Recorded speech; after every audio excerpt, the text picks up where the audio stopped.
বাবা চলে গেল আজ ওই দূরপ্রবাসে। জানি না অনেক কষ্ট হয়েছে আমাদের ওনার জন্য, ওনারও অনেক কষ্ট হয়েছে আমাদেরকে ছেড়ে যেতে। তেমনই সবার ফ্যামিলিতে যারা প্রবাসে থাকে তাদের অনেক কষ্ট হয় ফ্যামিলির মানুষদেরকে ছেড়ে যেতে। তেমনই আজ আমাদেরও অনেক কষ্ট হচ্ছে আমাদের বাবাকে বিদায় দিতে। দেখেন হাজার হাজার স্বজনরা অপেক্ষা করতেছে তাদের প্রিয়জনদেরকে বিদায় দিতে ওই দূরপ্রবাসে।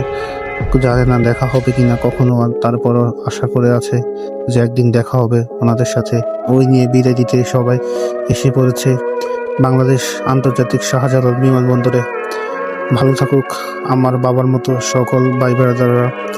আমার বাবার জন্য দোয়া করবেন সবাই, উনি যেন ওই দূরপ্রবাসে ভালো থাকতে পারে।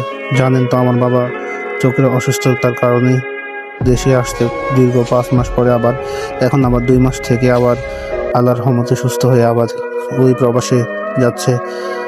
সবাই আমার বাবার জন্য দোয়া করবেন, উনি যেন সুস্থ থাকে, আল্লাহ যেন ওনার নেক হায়াত দান করে। সবাই ভালো থাকবেন।